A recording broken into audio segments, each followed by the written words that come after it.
Assalamualaikum warahmatullahi wabarakatuh. Perkenalkan, nama saya Herlina Wulandari, nomor induk mahasiswa 202180071, kelas 2B dari program studi pendidikan guru sekolah dasar Universitas Muhammadiyah Purworejo. Di sini saya akan menjelaskan tentang dasar-dasar pendidikan.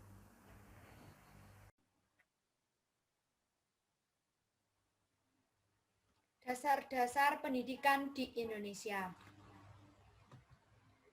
Pendahuluan.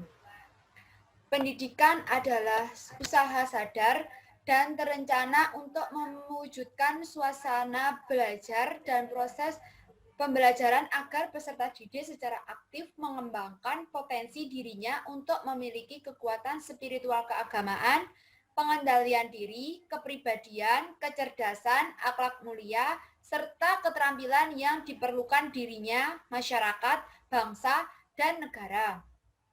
Sehingga dalam melaksanakan prinsip penyelenggaraan pendidikan harus sesuai dengan tujuan pendidikan nasional, yaitu mengembangkan kemampuan dan membentuk watak serta peradaban bangsa yang bermartabat dalam rangka mencerdaskan kehidupan bangsa.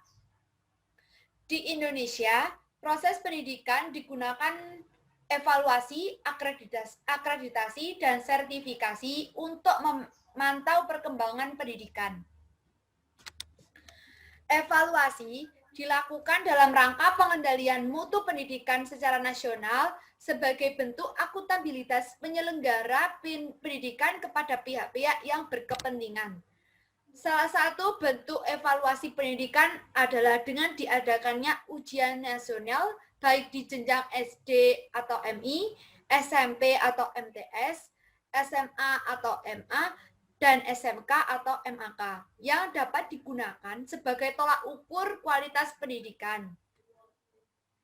Rumusan masalah. Sesuai dengan uraian pada latar belakang di atas, rumusan masalah ini adalah 1.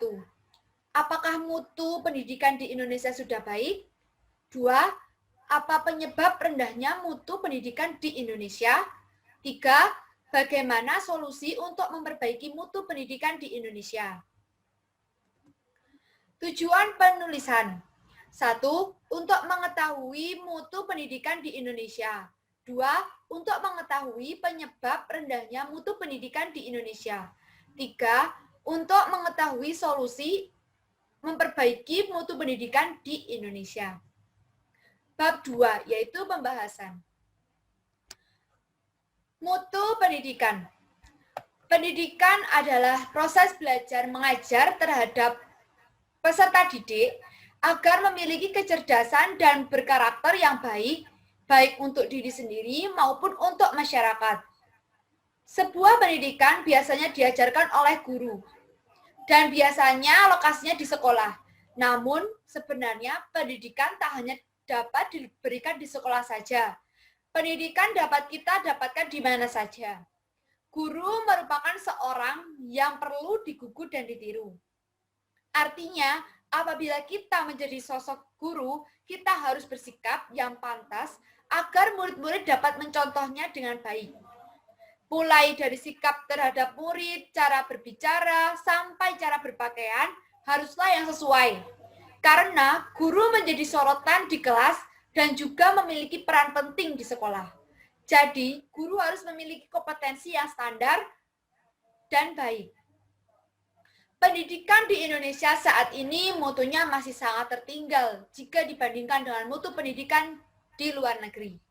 Seperti yang kita ketahui, pendidikan di Indonesia terkesan berantakan. Masih banyak masyarakat di Indonesia yang masih tidak mengerti pentingnya pendidikan, sehingga mayoritas masyarakat di Indonesia menyepelekan pendidikan.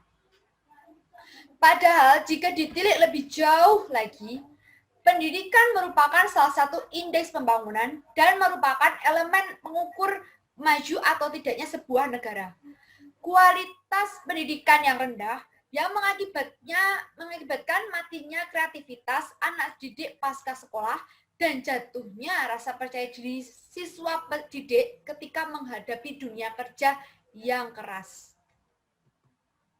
Penyebab rendahnya mutu pendidikan di Indonesia. Lulusan sekolah seringkali justru menjadi anak cengeng dengan sifat ABG-nya yang kental dan semakin jauh dari realitas masyarakat di sekitarnya. Di samping persoalan mendasar tersebut dan yang telah disebutkan di atas, masalah lain yang mengemukakan adalah relatif rendahnya kesejahteraan guru, minimnya sarana pendidikan dasar, dan terbatasnya biaya operasional pendidikan. Fakta di Indonesia, pendidikan dasar mendapat tekanan khusus bila dibandingkan dengan jenjang pendidikan lain. Menurut para pakar pendidikan, pendidikan dasar ini yang paling parah. Sarananya saja paling banyak rusak dibandingkan SLTP dan SLTA. Belum lagi menyangkut masalah pelaksanaan proses belajarnya. Faktor-faktor menyebab munculnya permasalahan ini yang paling mendasar ialah adanya perbedaan konsep materi pengajaran, ada yang hanya menggunakan dasar filsafat, psikologi, dan sosiologi, ada pula yang menggunakan dasar politik, ekonomi, iptek, dan sebagainya.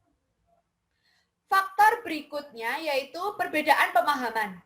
Ada yang lebih menekankan tentang tingkah laku siswa tersebut, ada pula yang memperhatikan pemahaman materi siswa tersebut.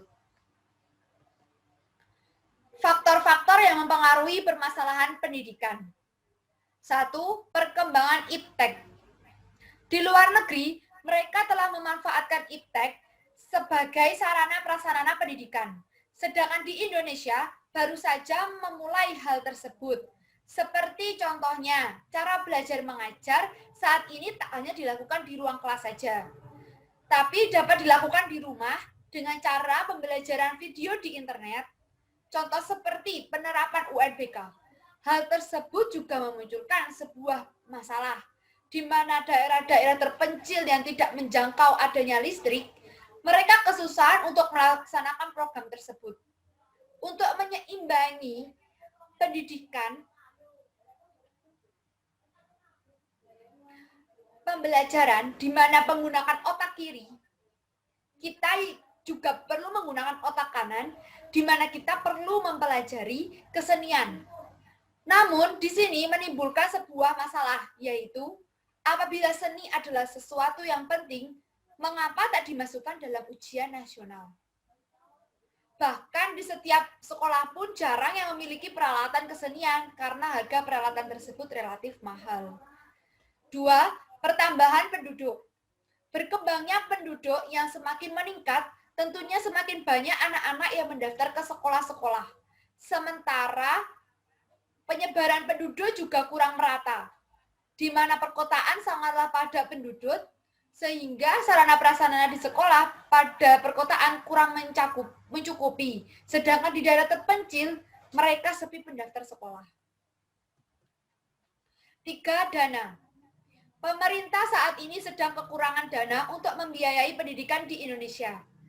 Rakyat pun tak semua mampu mendaftarkan anaknya ke bangku sekolah. Dari sini mungkin terdapat penyelewengan dana dari pemerintah untuk kebutuhan pribadi pihak sekolah sehingga tidak tersampaikan ke para siswa yang membutuhkan. 4. Sistem manajemen. Jika dana atau sumber daya sudah tersedia, tapi kurangnya pengelolaan sistem manajemen dapat menyebabkan kegiatan pembelajaran tidak berjalan dengan baik. Sistem manajemen dikatakan kurang baik, salah satu contohnya disebabkan oleh kurikulum yang tidak berlandasan dengan jelas dan sering bergonta-ganti. Macam-macam permasalahan pendidikan. 1. Pendidikan yang menghasilkan manusia robot. Pada masa sekarang, sekolah menuntut anak untuk siap pada dunia pekerjaan yang ada. Yang artinya, siswa diwajibkan untuk mengerti apa yang diterangkan oleh guru, layaknya sebuah robot yang seenaknya diatur oleh majikannya. 2. Sistem pendidikan yang tidak bebas. Sistem ini ialah ibarat guru adalah sosok yang paling mengerti, lalu ia menyampaikan materi, sedangkan seorang siswa adalah sesosok yang tak mengerti apa-apa dan harus mendapatkan dan harus dapat menghafal apa yang telah ia terima, bagaikan memori yang diberi sebuah file. Masalah praktis yang ada di Indonesia. 1. Masalah pemerataan pendidikan. Pendidikan di perkotaan dan di daerah terpencil sangatlah berbeda karena sarana prasarana di perkotaan lebih memadai daripada di daerah terpencil. 2. Masalah rendahnya mutu pendidikan. Mutu di Indonesia dikatakan rendah karena kurangnya mengikuti perkembangan zaman. Seperti contohnya belum menerapkan media iptek. 3. Masalah efisiensi. Pendidikan yang efisiensi yaitu dengan menggunakan segala sesuatu yang terbatas tapi menghasilkan lulusan yang berkualitas. Tapi faktanya tidak di Indonesia, banyak anak yang keluar dari sekolah, bahkan ada yang tidak sempat merasakan bangku sekolah. 4. Masalah relevasi. Banyaknya lulusan dari perguruan tinggi, namun minimnya lapangan pekerjaan. 5. Masalah lemahnya manajemen pendidikan. Kebijakan pemerintah tentang pengelolaan pendidikan tidak sesuai dengan kondisi pada masing-masing daerah yang ada. Solusi untuk memperbaiki mutu pendidikan di Indonesia. Masalah pendidikan sebenarnya bukan hanya pekerjaan rumah pemerintah saja, tetapi juga sebuah pekerjaan rumah seluruh masyarakat Indonesia. Pemerintah sudah melakukan usaha terbaiknya dengan mengganti kurikulum yang dinilai kurang efektif, memperbaikinya hingga mengganti model pembelajarannya. Itu merupakan sebuah usaha nyata yang harus kita hargai. Kita pun harus ikut serta dalam usaha pembangunan citra pendidikan di Indonesia. Kita harus membandingkan sistem pendidikan di Indonesia dengan sistem pendidikan negara maju. Agar kita merasa bahwa pendidikan di Indonesia masih banyak kekurangannya dan agar semakin semangat memperbaikinya. Baik atau buruknya kualitas murid merupakan hasil dari pembawaan guru. Murid akan semangat jika gurunya semangat dan murid akan malas jika gurunya malas. Dengan perbandingan-perbandingan dari berbagai sudut dan dengan kesadaran masyarakat dan akan pentingnya pendidikan, diharapkan mutu pendidikan di Indonesia dapat menjadi lebih baik dan terus berkembang. Tanpa pendidikan dan tanpa penyesuaian dengan perkembangan zaman, negara Indonesia akan lebih jauh tertinggal dari negara-negara maju lainnya. Karena sesungguhnya rakyat yang semakin cerdas, hari sekarang dan hari depan akan semakin lebih bahagia dan berguna. Solusi dari permasalahan pendidikan. 1. Mengubah sistem-sistem sosial yang berkaitan dengan sistem pendidikan. Seperti contohnya, memperbaiki manajemen pendidikan atau membukakan lapangan pekerjaan. 2. Memperbaiki kualitas guru dan prestasi siswa. Rendahnya kualitas guru, misalnya di samping diberi solusi peningkatan kesejahteraan, juga diberi solusi dengan membiayai guru melanjutkan pendidikan yang lebih tinggi dan memberikan berbagai perhatian untuk meningkatkan kualitas guru. Rendahnya prestasi siswa, misalnya diberi solusi dengan meningkatkan kualitas dan kuantitas materi pelajaran, meningkatkan alat-alat peraga dan sarana-sarana pendidikan dan sebagainya. 3. Pemerataan perolehan pendidikan. Apabila seorang siswa yang belajar di kota memiliki keunggulan dalam pendidikan, hal tersebut dapat membantu siswa yang berada di daerah terpencil untuk lebih mudah mendapatkan pendidikan. Untuk inovasi pendidikan yang cocok di Indonesia, yang dapat memperbaiki mutu pendidikan. 1. Didirikannya IKIP. IKIP atau singkatan dari Institut Keguruan dan Ilmu Pendidikan yang dapat menghasilkan lulusan guru yang berkualitas dan dapat memperbaiki mutu pendidikan di Indonesia. 2. Adanya BP3K yang dapat mengembangkan sistem pendidikan dasar maupun menengah dan juga dapat mengenalkan kebudayaan yang ada di daerah mereka. 3. Kurikulum. Sampai saat ini, pemerintah masih mencari kurikulum yang terbaik untuk pendidikan di Indonesia. Karena pedoman untuk Indonesia haruslah dicari yang terbaik. 4. Rentang sekolah. Saat ini diwajibkan untuk anak bersekolah minimum 12 tahun, agar anak tersebut mendapatkan bekal pendidikan yang cukup. 5. Proyek Pamong. PAMONG singkatan dari pendidikan anak oleh masyarakat, orang tua, dan guru. Hal ini bertujuan agar anak yang tidak sempat atau tidak mampu bersekolah, mereka tetap mendapatkan pendidikan dari orang-orang terdekat mereka. 6. Sekolah terbuka. Sekolah yang tanpa adanya peraturan yang terikat dari mulai tempat, umur, dan warga mana saja. Penutup. Pendidikan di Indonesia saat ini mutunya masih sangat tertinggal jika dibandingkan dengan mutu pendidikan di luar negeri. Kualitas pendidikan yang rendah yang mengakibatkan matinya kreativitas anak didik pasca sekolah dan jatuhnya rasa percaya diri siswa didik ketika menghadapi dunia kerja yang keras. Munculnya berbagai macam masalah pada pendidikan di Indonesia dapat mempengaruhi mutu pendidikan itu sendiri, baik masalah yang mendasar seperti konsep materi yang diajarkan sampai sistem pada pemerintahan.